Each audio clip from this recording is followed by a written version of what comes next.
Bismillah, walhamdulillah, wassalat wassalam ala rasulillah wa ba'd. C'est toujours l'explication des 40 hadiths du Hafiz al-Nawawi, rahimahullah. Et on est arrivé au hadith 25, si je ne me trompe pas.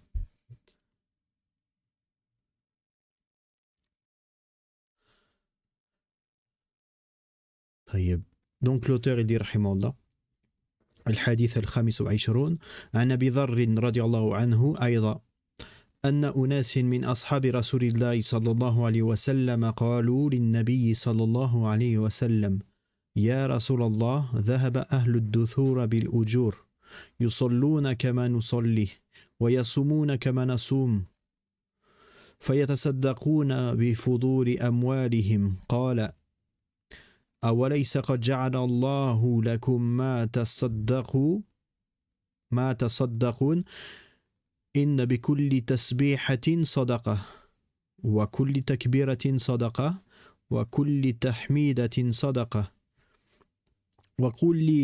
وكل تحليلة صدقة وأمر بالمعروف صدقة ونهي عن المنكر صدقة وفي بدع أحدكم صدقة قالوا يا رسول الله أيأتي أحدنا شهوة ويكون له فيها أجر قال عليه الصلاة والسلام أرأيتم لو وضعها في حرام أكان عليه وزر فكذلك إذا وضعها في الحلال كان له أجر رواه مسلم.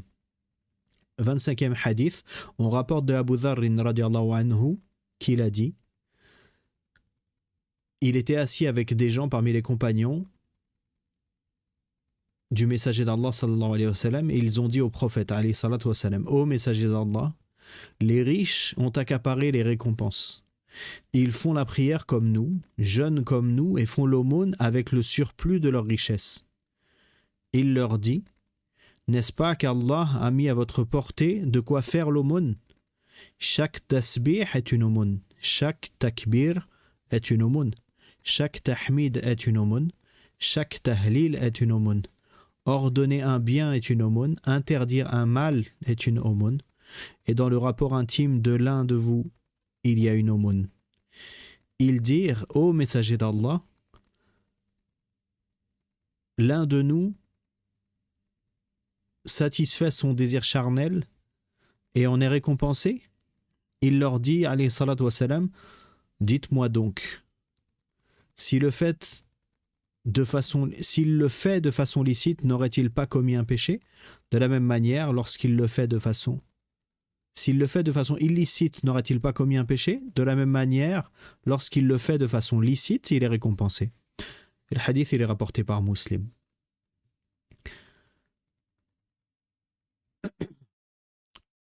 On peut revenir sur la parole du Hafiz al-Nawawi également.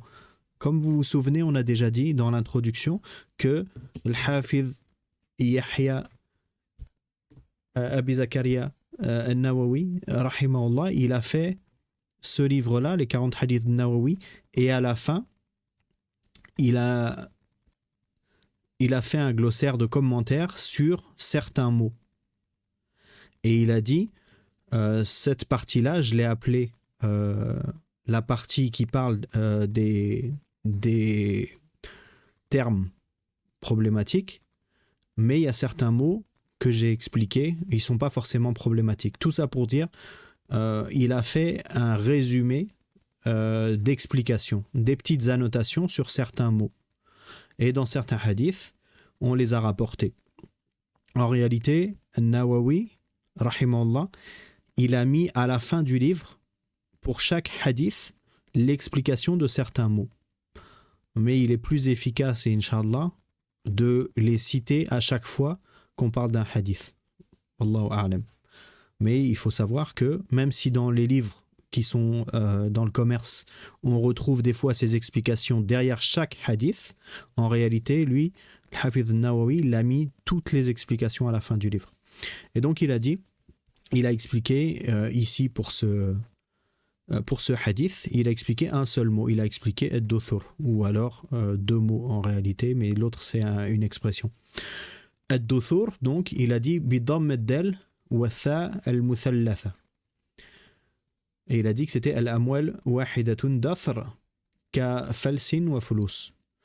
Donc ad-duthur avec la prononciation de do. Donc c'est ni da ni di, c'est do. Sur la lettre del, il y a une dhamma.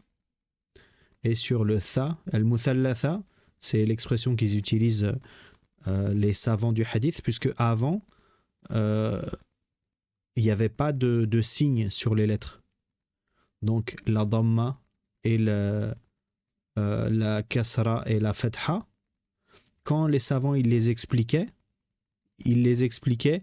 en détaillant pour que ce soit sûr qu'il n'y ait pas de mauvaise écriture, de mauvaise compréhension.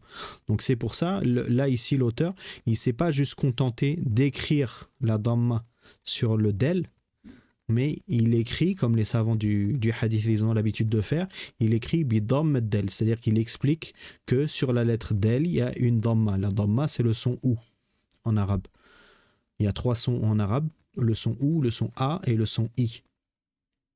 Donc il n'y a pas d'autres sons en langue arabe.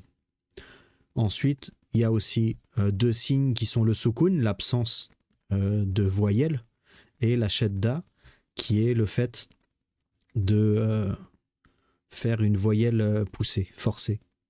Et on a également le tanwin, et ça c'est autre chose. Donc, ad-duthur. Et il a expliqué ce que voulait dire ad-duthur. Il a dit, ça signifiait la grande richesse. Et il a dit le singulier c'est dathrun. Ensuite il a expliqué qawluhu wa fi bud'i ahadikum. Encore une fois, huwa bidamm al-ba wa iskan ad-dad al-mu'jama. Al-muthallatha, al-mu'jama, c'est les appellations qu'ils utilisaient à l'époque. Al-muthallatha parce qu'il y a 3 points sur le tha. Donc pour bien préciser qu'il s'agit d'un tha, il disait pas juste tha. Il disait tha al-muthallatha. Pareil pour le mu'jama. Le mu'jama, c'est quand il y a 1 point. Donc bid'un, le dad, c'est avec 1 point dessus. S'il n'y avait pas le point, ça serait un sad. Et donc il dit wa huwa kinayatun anil jima' idh nawa bihi al-ibada wa huwa qada haqqi zawjatin wa talaba waladan salih wa yahfaf an-nafs wa kaffaha anil maharim. Donc, et dans la parole et dans le rapport intime de l'un d'entre vous, avec les signes comme on a dit en langue arabe, c'est une expression qui désigne les rapports intimes lorsqu'on vise par cela une adoration, c'est-à-dire d'accomplir le droit de l'épouse, rechercher une descendance pieuse, préserver son âme et la protéger des interdits. Donc ça c'est la parole du Hafidh al-Nawawi sur le hadith. Ensuite, les versions du hadith, donc il y a plusieurs versions qui ont été rapportées par Abu Dhar et par d'autres, par Abu Huraira principalement, on verra ça juste après Inch'Allah. Donc par exemple dans une version, c'est au lieu de akana alayhi wizr, c'est akana alayhi fiha wizr. Donc le sens c'est le même, y a-t-il en cela une récompense? Ça change pas le sens. Kana lahu ajran au lieu de ajrun. Également dans une autre version, dhahaba ahl ad-duthur. Dans certaines versions, c'est pas ahl ad-duthur, c'est al-aghniya directement. C'est le même mot, al-aghniya ahl ad-duthur, c'est les riches. Et au début du hadith, on a dit anna unasin. Et dans d'autres versions, c'est anna nasan. Anna unasan ou alors anna nasan. Donc le hadith il est rapporté par Muslim et pas par Al-Bukhari dans sa version de Abi Dhar, mais le même hadith, ou plutôt un autre hadith avec le sens équivalent, puisqu'à partir du moment où un hadith est rapporté par un autre compagnon, on considère que c'est un autre hadith. On va pas dire le hadith il a plusieurs versions, une version avec Abu Dhar et une version avec Abu Huraira. Ça c'est une règle dans la science du hadith. À partir du moment où le rapporteur, le compagnon, le narrateur, c'est un autre compagnon, alors c'est un autre hadith. D'accord? Et si dans la chaîne de transmission, il y a des narrateurs qui sont différents, mais c'est pas au niveau du rapporteur qui est le compagnon. C'est plus haut dans la chaîne de transmission. Alors là, on va dire que c'est différentes versions du hadith. Mais quand c'est un autre compagnon, c'est obligatoirement un autre hadith. Donc ici, on a le hadith qui est rapporté par Abu Huraira et le hadith qui est rapporté par Abi Dharr, radiyallahu anhuma. On ne dit pas que c'est deux versions d'un même hadith. D'accord ? On dit que c'est le hadith de Abu Huraira et un autre hadith de Abi Dharr. Et les deux, ils parlent du même sujet. C'est ce qui s'appelle des mutaba'at ou des shawahid, selon le terme utilisé par les gens de science. Comme vous avez vu dans le hadith qu'on a vu de Aïcha, on a dit wa fi riwaya. Le hadith de Aïcha, man ahdatha fi amrina hadha ma laysa minhu fawarad, donc sur l'innovation. Et l'auteur il nous a dit rahimallah wa fi riwayatin li muslim man amila amalan ay laysa alayhi amruna fawarad. Il a dit dans une version de Muslim. Ça nous montre que c'est aussi un hadith de Aïcha. Donc c'est une version du hadith de Aïcha et une autre version du hadith de Aïcha. Et donc le hadith qui est rapporté par Abu Dharr, il est uniquement dans Muslim. Mais le hadith rapporté par Abu Huraira, il est dans Bukhari et Muslim. Et il est également authentique. On retrouve le hadith également dans d'autres livres comme le Sahih d'Ibn Khuzaymah, d'Ibn Hibban, Mustadrak, Darimi, Abi Daoud, Ahmed et Nasa'i dans le Kubra. Et concernant les livres de Ahkam, c'est-à-dire les livres comme Arba'in Nawawiyya, Bulugh al-Maram, les livres qui sont venus plus tard sans chaîne de transmission, pour la plupart, on a le hadith dans Targhib wa Tarhib et Riyad Salihin et Taqrib al-Asanid également. Vous remarquerez que la majorité des hadiths de Al-Arba'in, le livre qu'on est en train de faire, on va les retrouver dans Riyad Salihin. À quoi ça nous sert de savoir ça? Par exemple, si on veut une explication du hadith, c'est bien de savoir qu'on peut le retrouver dans tel livre et dans tel livre. Par exemple, Shir ibn Uthaymin, il a expliqué les 40 hadiths de Nawawi et il a expliqué également Riyad al-Salihin. Et c'est des explications différentes et des fois pour le même hadith. Donc on peut retrouver des bénéfices dans l'explication, par exemple, de ce hadith fait par Shir ibn Uthaymin dans Riyad Salihin, que l'on ne trouvera pas dans l'explication des 40 hadiths de Nawawi de Shir ibn Uthaymin, par exemple. Et donc le hadith, il est authentique, son jugement, il est authentique parce qu'on le retrouve dans l'authentique de l'imam Muslim. Le rapporteur, c'est Abu Dharr. On a déjà vu Abu Dharr, il a rapporté 3 hadiths dans le livre Les 40 de Nawawi, et ici c'est le 3e. Donc sa biographie, on l'avait déjà vu, Jundub ibn Junada, Abi Dharr al-Ghifari, qui est un compagnon qui s'est converti. Il était, c'est pas un compagnon qui est né dans l'islam, c'est un compagnon qui s'est converti à l'islam. Et il est mort en l'an 32, certains disent en l'an 31, de l'Hégire radiyallahu anhu. Et donc le hadith, il respecte les conditions de l'auteur, qui a mis comme condition que le hadith soit authentique, et pour la majorité rapporté par Bukhari ou Muslim, ou les deux. Donc l'auteur ici, il a respecté ces conditions. Et on a dit que quand il y avait quelque chose qui allait à l'encontre de ce qu'il avait dit, on en parle également.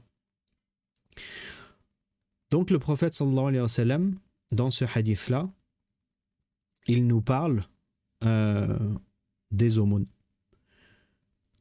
Donc Abu Dharr, il nous dit, les gens parmi les compagnons du messager d'Allah, il y a une erreur ici, les gens parmi les compagnons messagers d'Allah, il manque un mot, on dit au prophète, alayhi salatu wa salam.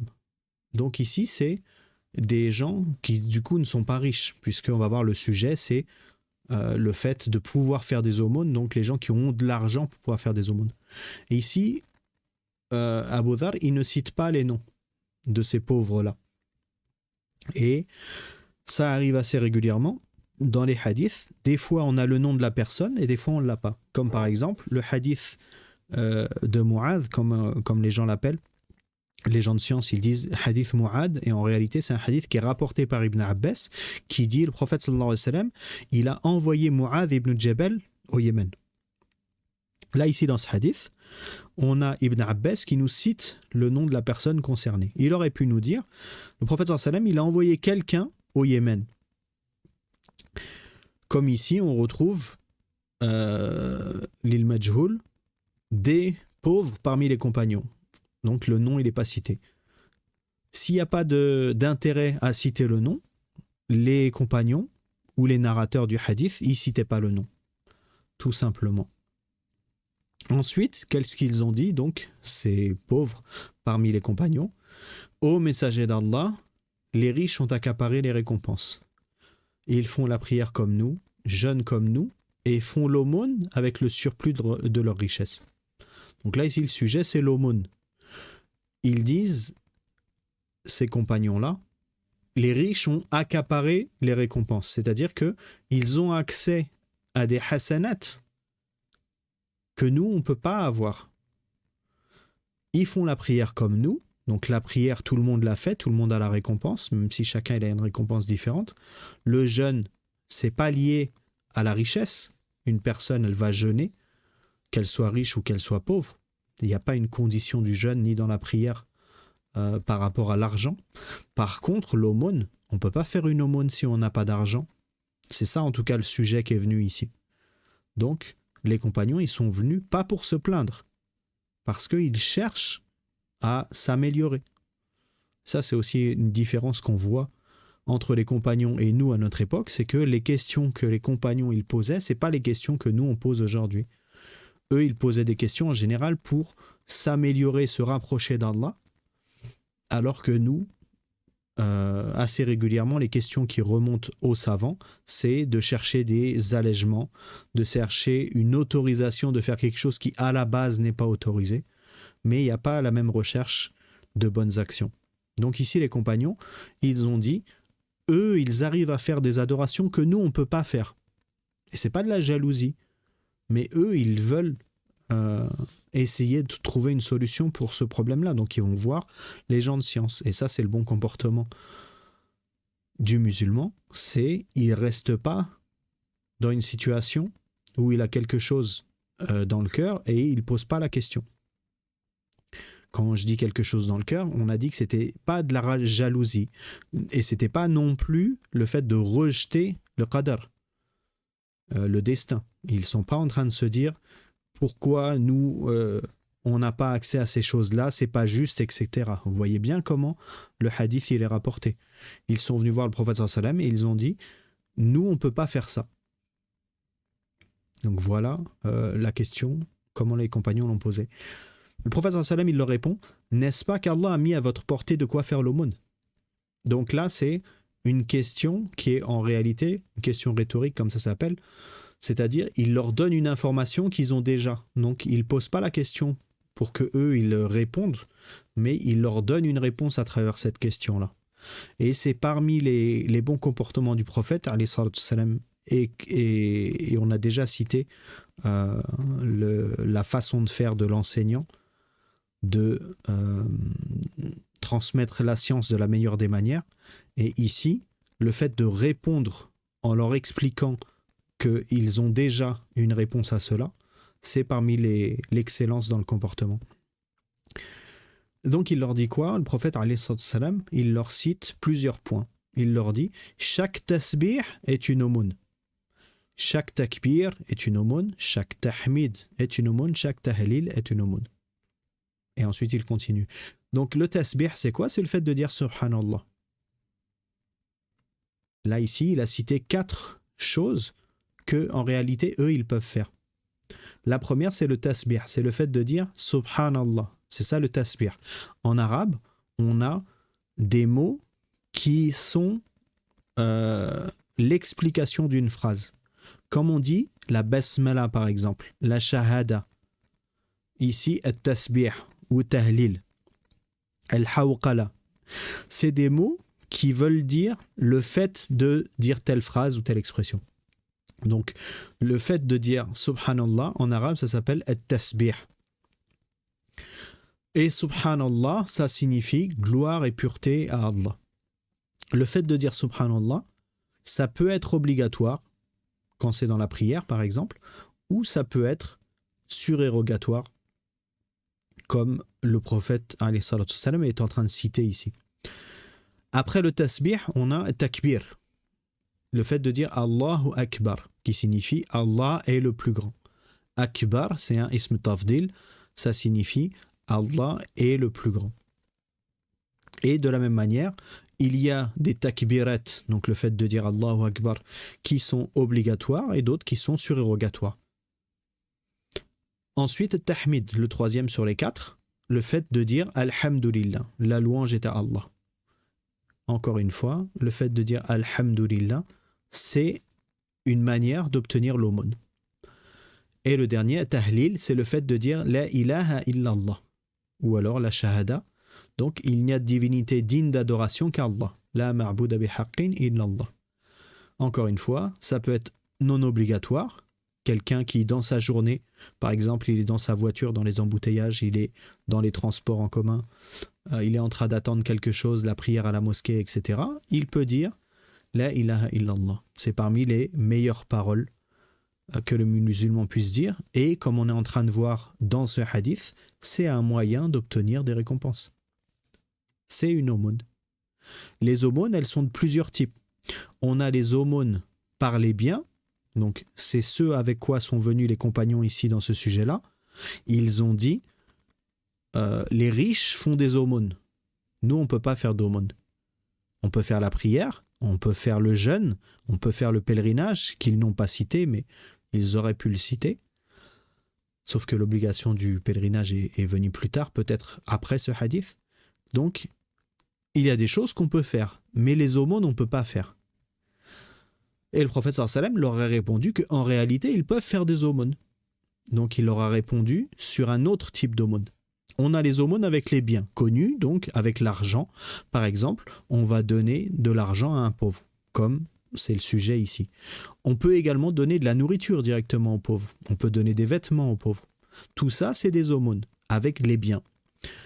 On a les aumônes avec les paroles, comme le prophète sallallahu alayhi wa sallam leur a dit ici. Le fait de dire subhanallah, alhamdulillah, la ilaha illallah, Allahu akbar, c'est des aumônes. Et ça ne nécessite pas d'argent. C'est pour ça que ce hadith, il nous enseigne qu'on n'a pas d'excuse pour ne pas faire d'aumône. Celui qui a de l'argent, il va pouvoir donner des aumônes avec l'argent. Et celui qui n'a pas d'argent, il peut prendre la récompense de l'aumône à travers ce qu'on est en train de citer, mais il peut également prendre une récompense en ayant l'intention de donner de l'argent s'il avait de l'argent. Si un musulman, par exemple, il dit « moi, j'ai pas d'argent, donc je peux pas donner aux pauvres ». Des fois, j'ai des gens qui viennent me voir, ils me demandent de l'argent, je leur dis « je suis désolé, j'ai pas ». Il n'a pas d'argent. S'il met l'intention de dire « si j'avais de l'argent, si Allah il m'avait donné de l'argent là, je leur aurais donné à ces personnes-là ». Là, il peut avoir une récompense sur son intention.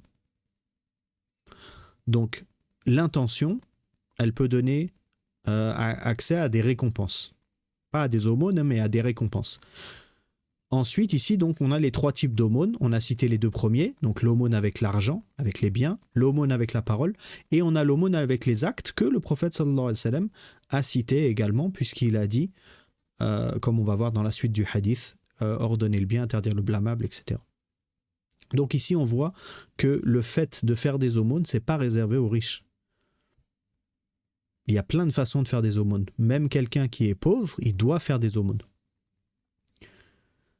Ensuite, donc, le prophète sallallahu alayhi wa sallam, après avoir cité les 4 types de paroles qui donnent accès à des aumônes, il donne maintenant la 3e catégorie qu'on vient de voir, l'aumône par les actes.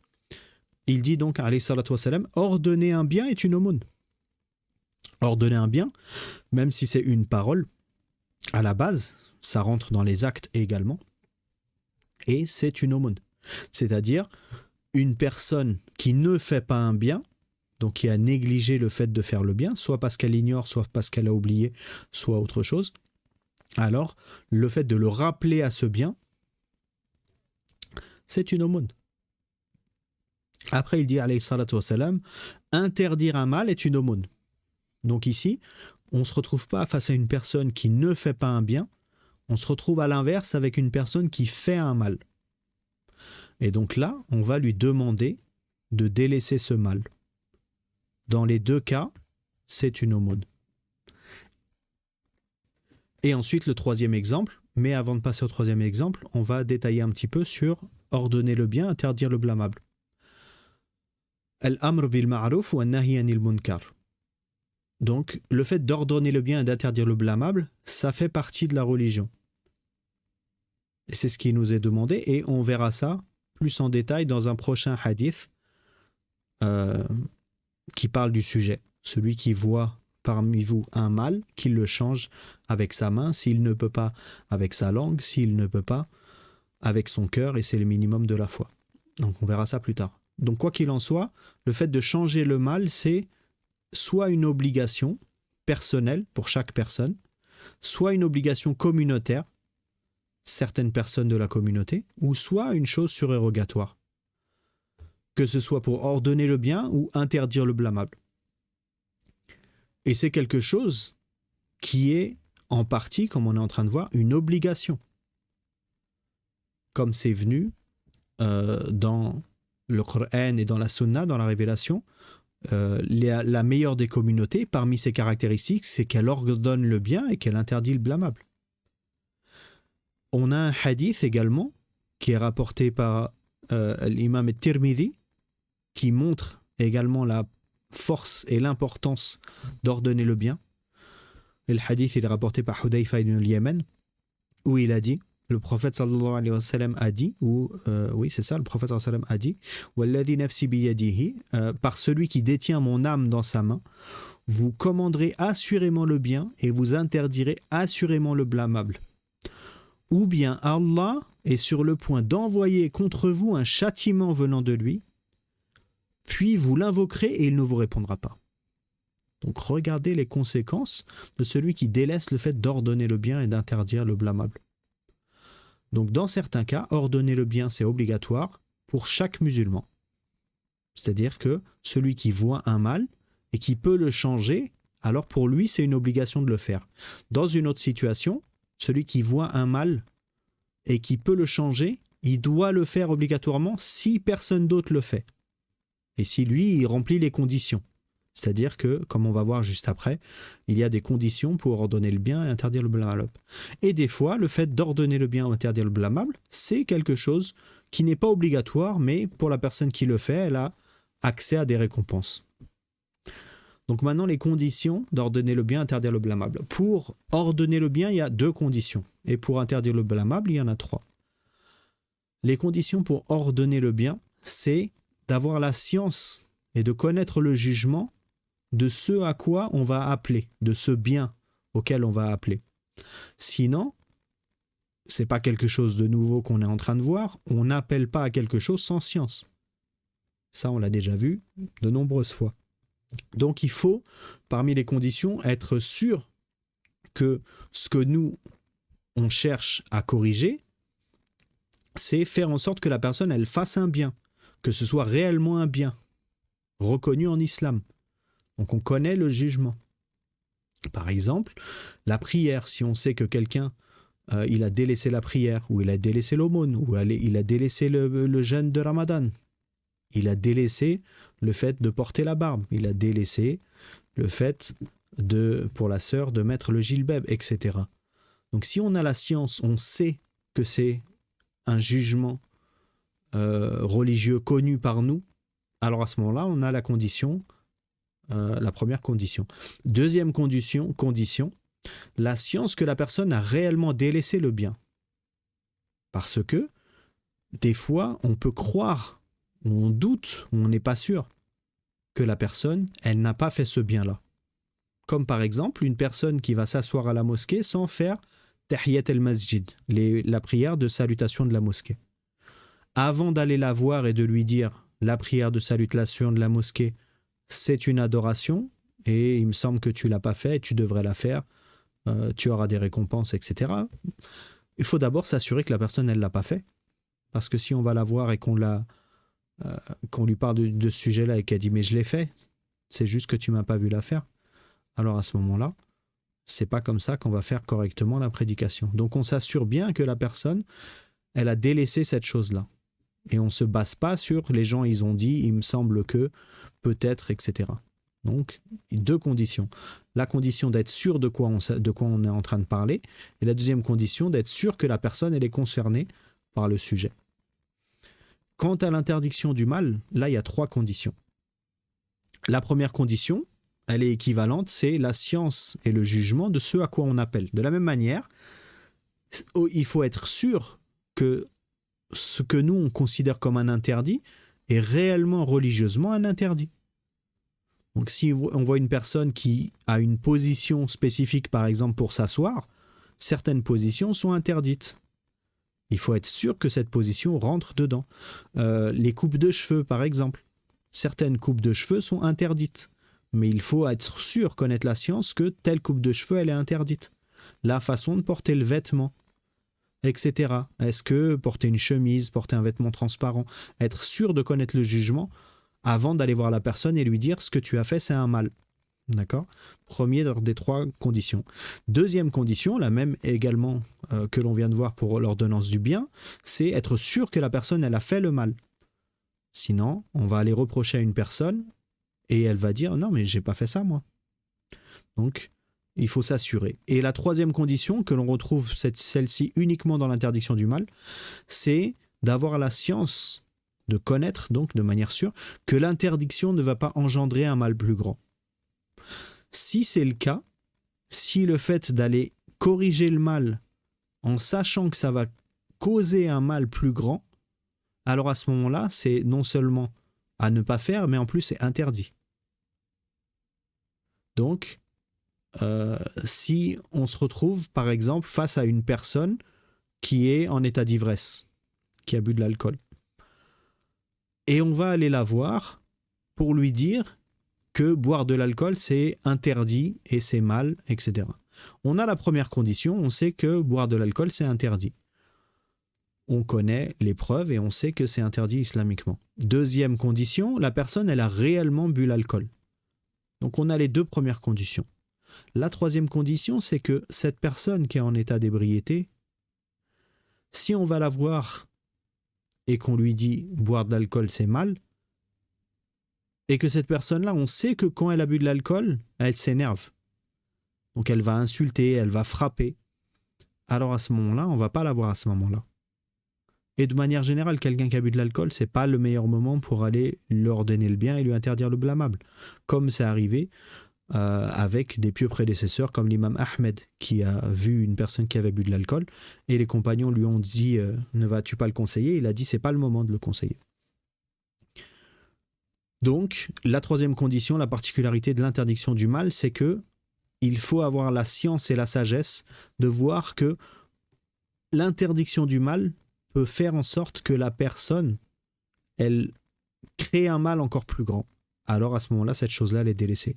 Cheikh Ibn Uthaymin, rahimahullah, il a dit également concernant ce sujet-là que tu saches que l'acte est un mal selon une preuve religieuse et non selon un avis, une coutume ou de la jalousie ou des sentiments. Ce n'est pas parce que tu vois qu'une chose est mauvaise qu'elle l'est réellement. La personne peut réprouver ce qui est un bien. Fin de la parole de Cheikh Ibn Uthaymin dans son explication donc, de ce hadith dans son explication des 40 hadiths de Nawawi.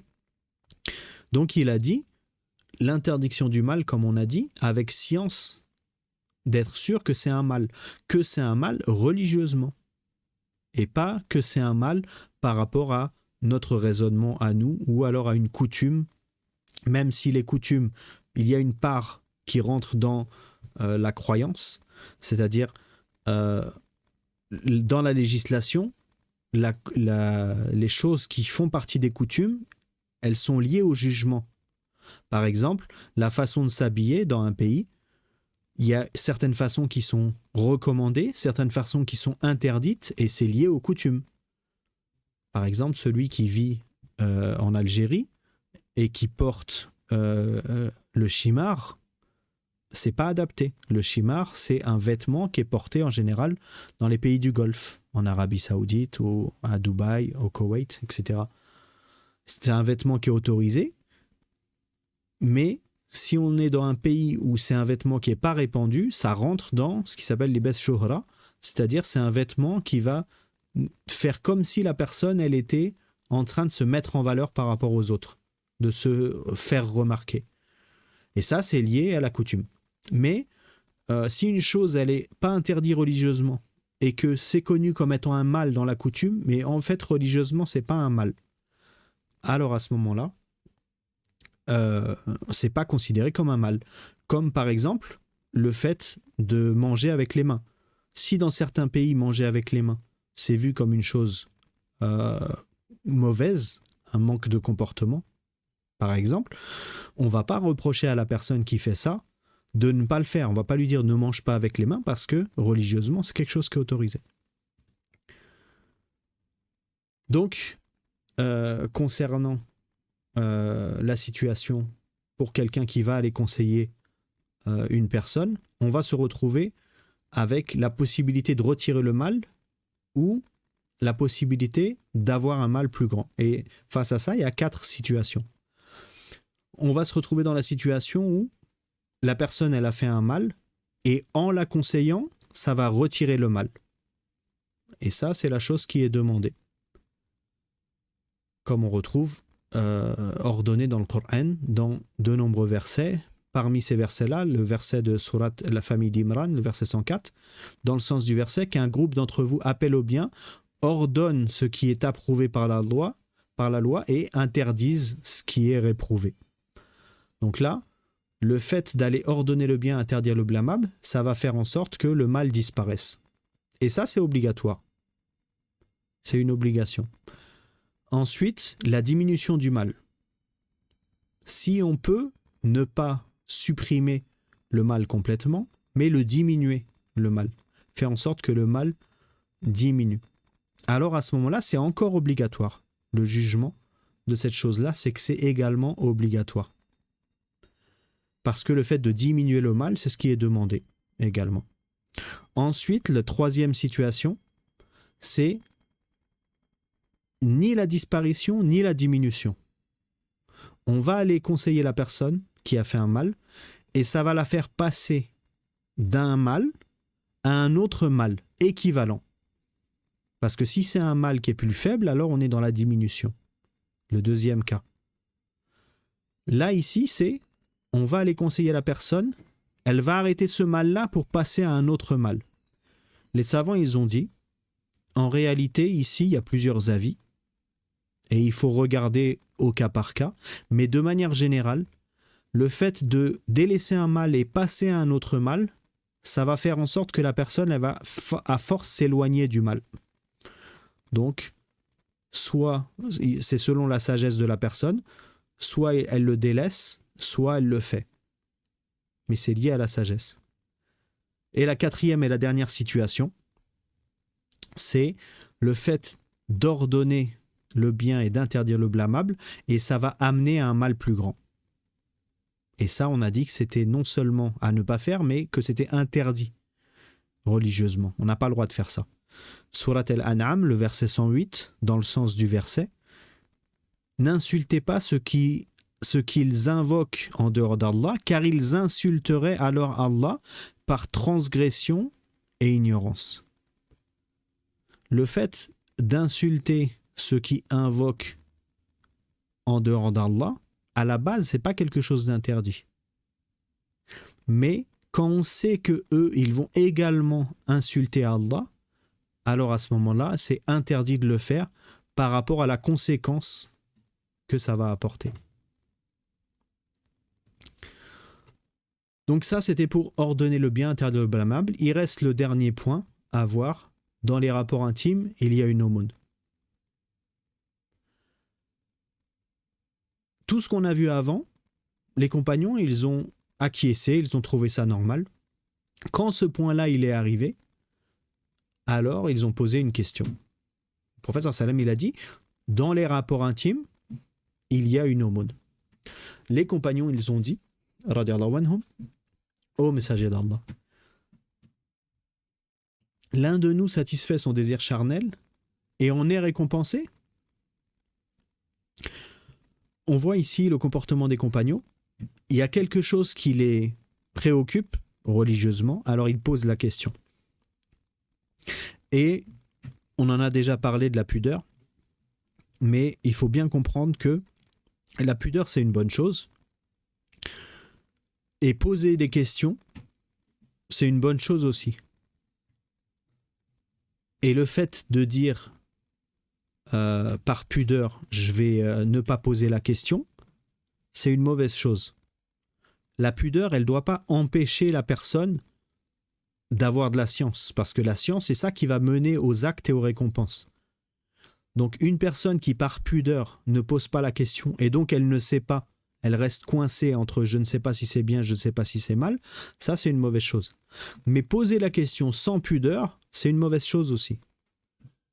Comme certains disent, il n'y a pas de manque de pudeur pour celui qui pose la question. Ça, c'est faux. Celui qui pose la question, il va le poser quand même avec pudeur. On ne va pas poser une question en disant, de toute façon, il n'y a pas de problème la pudeur, ça ne va pas m'empêcher de poser la question. Mais on peut poser la question en ayant de la pudeur. Et c'est comme ça que le prophète sallallahu alayhi wa sallam et les gens de science de manière générale, quand ils parlent d'un sujet qui est lié à la pudeur, ils utilisent des expressions pour ne pas parler trop de manière franche, sauf quand c'est nécessaire. Donc ici, les compagnons, ils ont été touchés par ce point-là et ils ont questionné. Ils ne sont pas restés sur cette problématique sans questionner. Et également, leur question, c'était pour comprendre. C'était pas pour débattre. Donc, ils se posent la question. Et le prophète sallallahu alayhi wa sallam, il leur dit, dites-moi donc, si le fait, ou plutôt, s'il le fait, la personne, s'il le fait de façon illicite, n'aura-t-il pas commis un péché? Là, il facilite la compréhension pour les personnes qui ont posé la question, en donnant un exemple concret, en donnant un cas qu'ils vont comprendre et ensuite revenir sur le cas en question. Et ce passage-là, c'est ce que les savants utilisent pour montrer qu'en islam, il y a ce qui s'appelle l'analogie. C'est-à-dire le fait de prendre une situation et de la mettre en application dans d'autres situations qui leur sont identiques. Mais c'est toute une science de savoir quelle situation est identique et quelle situation est différente. C'est quelque chose qui s'étudie dans les livres de jurisprudence, usul fiqh, qawaid fiqhiyya, les fondements de la jurisprudence, de savoir qu'est-ce que l'analogie et qu'est-ce que l'analogie acceptable, correcte. Et donc ici, le prophète sallallahu alayhi wa sallam, il leur a donné une explication qu'ils étaient aptes à comprendre. Il a dit, si quelqu'un il le fait de manière illicite, il aura commis un péché. Donc il dit, alayhi salatu wa salam, de la même manière, s'il le fait de façon licite, il est récompensé. Donc là, c'est ce qui s'appelle qiyas al-aqs, c'est le fait de donner une compréhension analogique par rapport à un opposé. Donc si une chose, elle est affirmée, son opposé, il est également affirmé.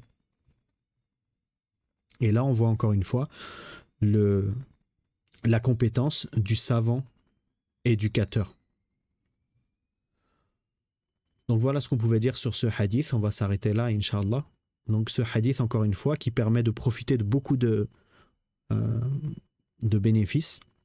Parmi les choses les plus remarquables qu'on a vues, c'est que une personne pauvre, elle a quand même accès à des richesses.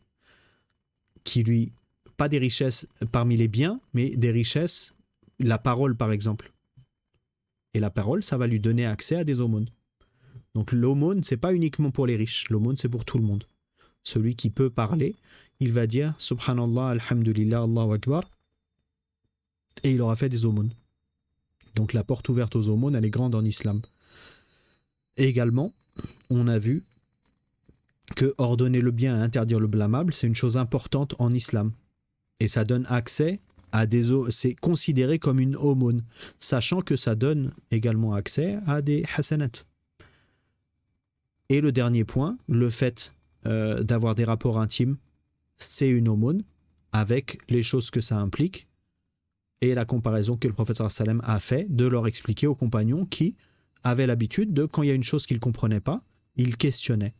Et ce point-là, il est important parce qu'on comprend que si les compagnons, quand ils ne savaient pas, ou quand ils avaient envie d'une explication, ils questionnaient, alors on peut utiliser ça comme règle et se dire, s'ils ont questionné au moment où ils avaient besoin de savoir, ça nous montre également que quand ils n'ont pas questionné, ça veut dire qu'ils n'avaient pas besoin de savoir. Et on utilise ça pour la science, par exemple, des noms et des attributs d'Allah. Si Allah subhanahu wa ta'ala, il nous informe d'un de ses noms ou d'un de ses attributs et que les compagnons, ils ont pris l'information et ils n'ont pas cherché à questionner dessus, alors de la même manière, nous non plus, on ne va pas questionner dessus. Et c'est pour ça que la personne qui est venue questionner l'imam Malik et qui lui a demandé ô Malik, quand Allah il dit le miséricordieux, il est établi sur son trône. Qu'est-ce que ça veut dire établi sur son trône? L'imam Malik, il s'est énervé. Il lui a répondu, avec la réponse célèbre et les règles qui sont en application dans les noms et les attributs d'Allah, mais il s'est énervé contre lui au point de lui dire sortez cette personne de mon cours. Parce qu'il est venu avec une question que les pieux prédécesseurs, les compagnons, n'ont pas posée. Et c'est ce qui nous est demandé religieusement, c'est de questionner sur certaines choses et sur d'autres choses, ne pas questionner. Comme par exemple, des choses qui sont liées à l'invisible. Si Allah ne nous en a pas informés, ça ne sert à rien de questionner. Comment Allah il descend au dernier tiers de la nuit, ça ne sert à rien de questionner là-dessus. Comment est réellement Allah sur telle particularité ou telle chose, comment était tel prophète, comment était tel peuple, quelle était la taille de Adam, etc. Si c'est des informations qui ne sont pas parvenues avec des textes, alors il n'y a pas de nécessité de poser la question. Et on a suffisamment à faire avec les informations qui nous sont données pour aller chercher des informations qu'on n'a pas reçues. Et ça, on peut aussi le mettre en application concernant les savants de qui on peut prendre la science. On a suffisamment d'informations que les gens de science ils nous ont données pour nous dire vous pouvez prendre la science de un tel et de un tel et de un tel, plutôt que certains qui exagèrent et qui vont demander et lui qui est inconnu, je peux prendre de lui, et lui qui est inconnu, et lui, et lui, et lui. Tout ça, de la même manière, en général, c'est de l'exagération. Les savants, ils nous ont déjà dit prenez de un tel et de un tel et de un tel. Prenez de mes étudiants, etc. Donc, on a déjà l'information de qui prendre la science. Ensuite, s'il y a des cas particuliers, par exemple, dans votre ville, il y a quelqu'un qui va venir, on ne sait pas qui c'est, on questionne les gens de science. Mais si on dit, par exemple, j'ai envie d'apprendre la science et j'ai entendu parler de lui sur Internet, je vais aller questionner les savants, est-ce qu'il est bien? C'est pas un bon comportement. Les savants, ils ont déjà dit que lui et lui et lui, il est bien. Donc on va aller suivre les cours de lui et lui et lui. Wallahu a'lam. Barakallahu fikum. Subhanakallahumma wa bihamdik. Ashhadu an la ilaha illa ant. Astaghfiruka wa atubu ilaik. Barakallahu fikum. Wassalamu alaikum wa rahmatullahi wa barakatuh.